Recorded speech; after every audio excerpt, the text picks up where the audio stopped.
Greetings, this is Greg for Teslafaninsight. Today's talk focuses on kind of two areas. The first is, will Tesla stock double in 2019? We've been making many predictions of this happening, and it has not occurred, and so we're wondering what reality might be. The second thing we cover today is dealer network or not. How does this play into the conversation of the stock doubling? Also wanted to note that we can see when you guys say hello, we avoid doing so until the end as a way to ensure that we don't destroy the conversation for those who watch the show after it's been beamed live. As you might also notice, I'm in a place called downtown Newark, New Jersey. Behind me, you can see there is the headquarters for Prudential. And we're sitting next to something called Trinity Church. And above Trinity Church is a statue of the former Secretary of State for the state of New Jersey in the 1800s, along with, he eventually became a senator. So kind of an interesting history mix to the whole thing. Wanted to also thank our Patreon supporters as well as our subscribers.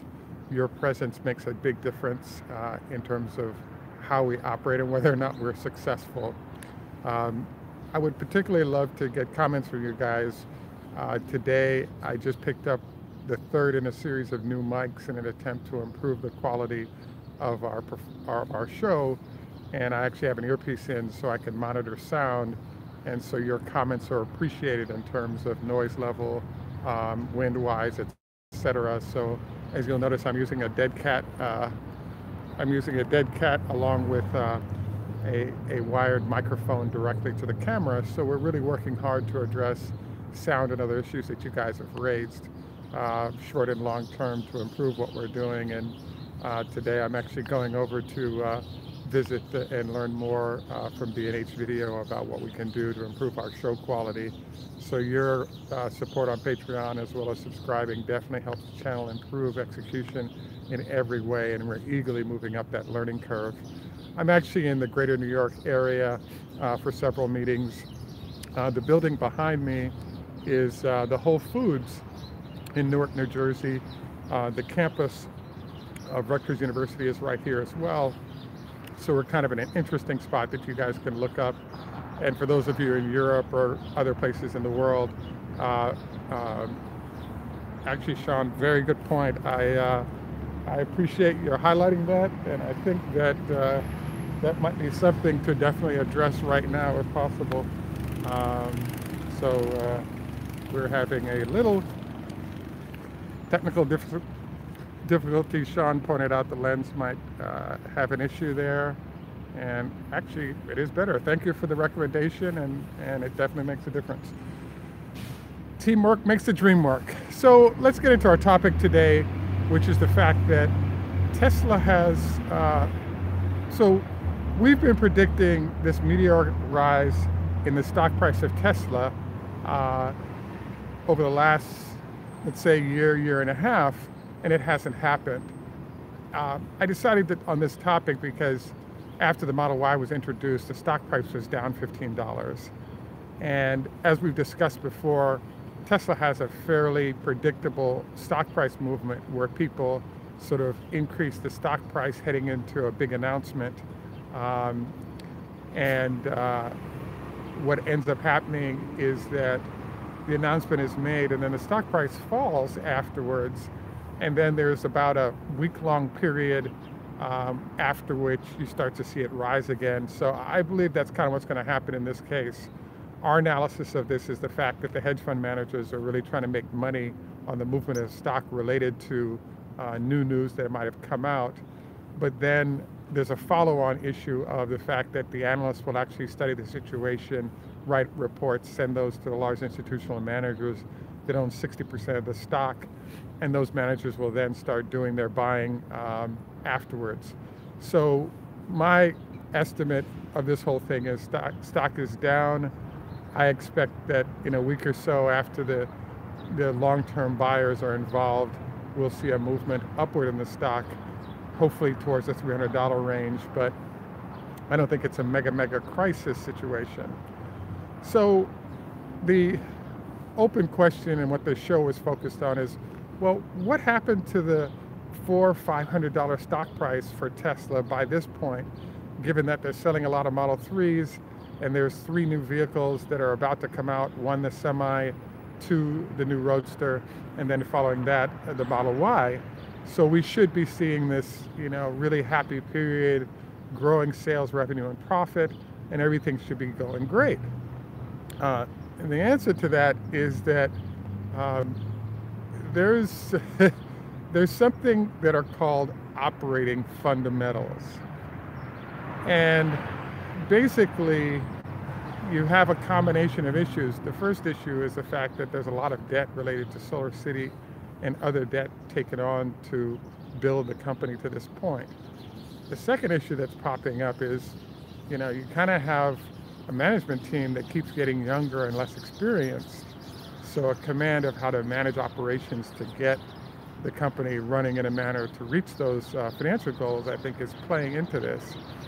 And then the third thing that's happening in the operating fundamentals is there's a bunch of lurking issues sort of under the table that are affecting all of these.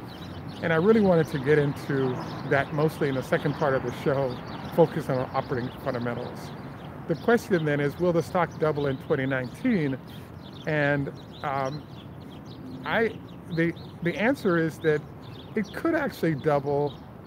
Will it double? It probably won't. And the reason why I think it could actually double is if Tesla decided today to cut the production of Model 3 X and S in half and devote a large amount of resources directly to dealing with the semi-truck, the semis would be built with the battery packs being built currently.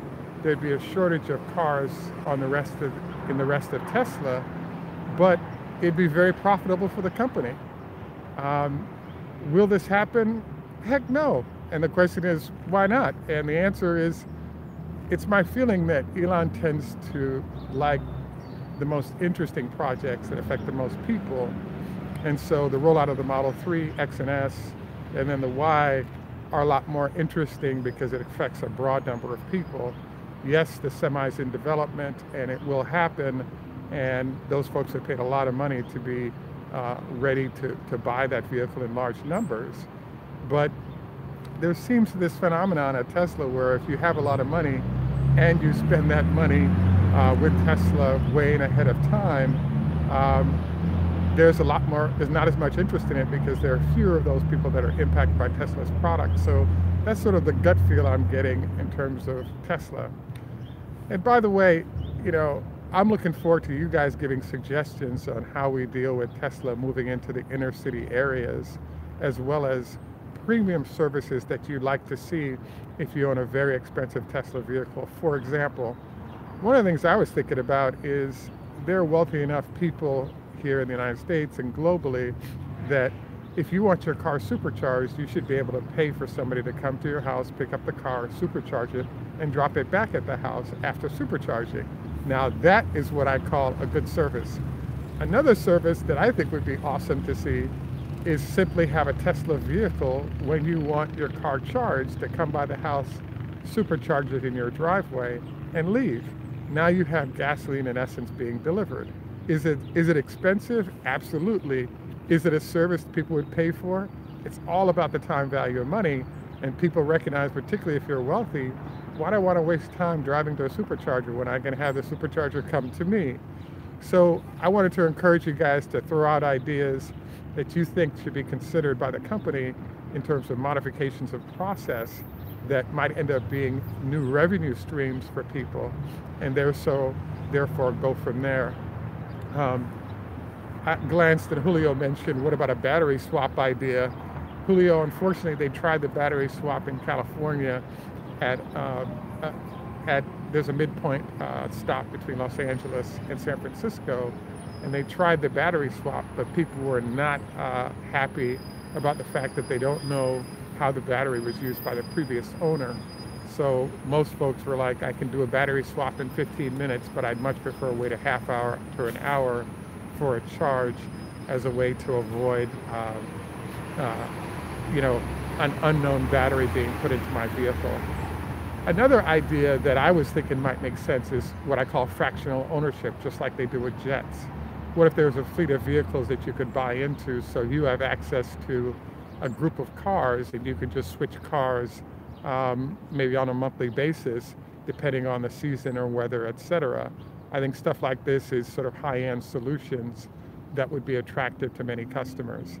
So I'm bringing up all of these because we're all part of the solution of Tesla being successful and moving forward well into the future. And your input and ideas are being sort of looked at and shared and tweeted at Elon, and all those could affect what tends to happen. So I wanted to move into the second part of the show to focus on the fact that, you know, we could hype on certain operating fundamentals that are affecting how and what the company is doing.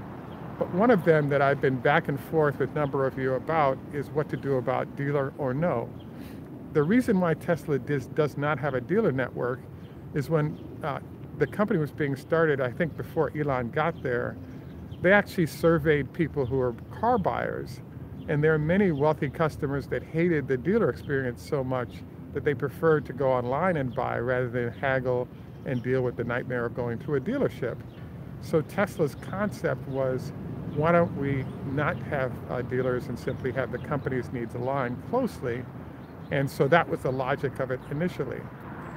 The biggest nightmare for Tesla right now, operating fundamentals wise, is repair parts. And it's become severe enough for places like Norway, etc., that people have now stopped buying the car because they're fearful that if the car does break down, they can't get it fixed. So all of these are starting to affect the reputation of the company.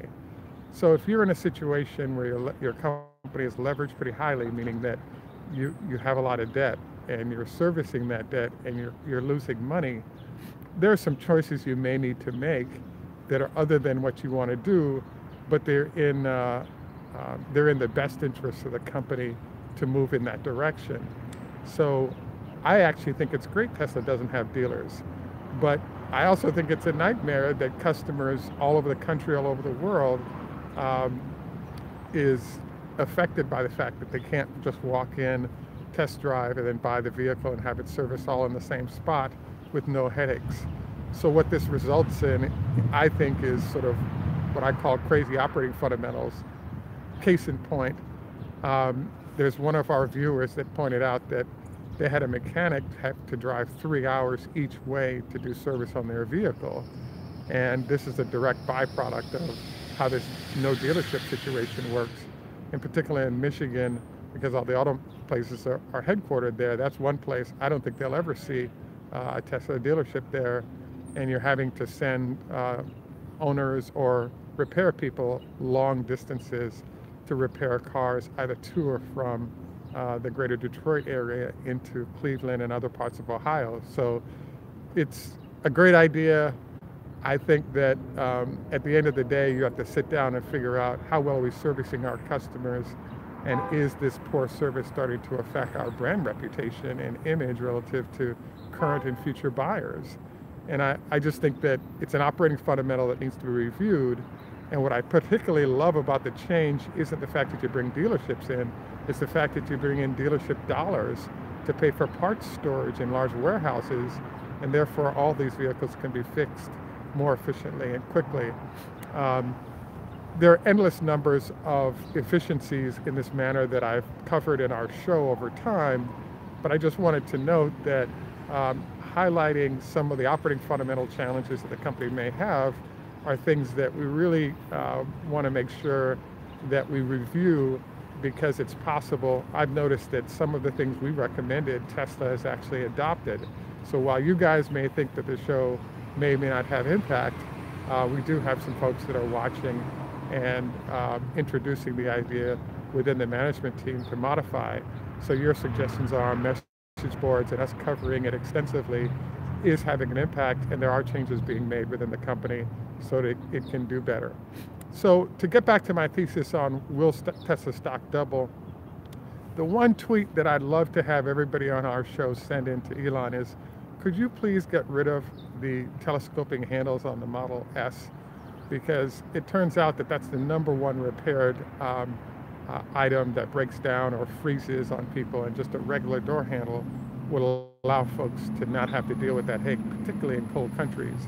I also wanted to note that you know, the other problem with will Tesla stock double is that if you allocate 2,000 vehicles per year and $2,000 per vehicle for repair work, and you have to do $5,000 of repair to that car, it blows up your revenue model, earnings model, and these are some of the things that are affecting whether or not it'll be profitable and therefore the stock price go up. So unfortunately, I've snagged myself in the bad battery timing issue again, and I have to end the show prematurely, but I can see all the great comments that are being made by everyone. I would love it if you guys would leave your comments that you've made on at the end of the show so that everyone else not in on the show can see them, because the comments in our live feed are not seen by those other folks, and I think it'd be a great part of a good conversation. At any rate, I want to thank all of you for joining us. This is Greg for Teslafaninsight. Tschüss, macht's gut, au revoir, lehitraot, choda hafez. And I want to thank Sean and all of you who've said hello to me. Happy St. Paddy's Day, and thanks for joining us, and we look forward to our next conversation and your input.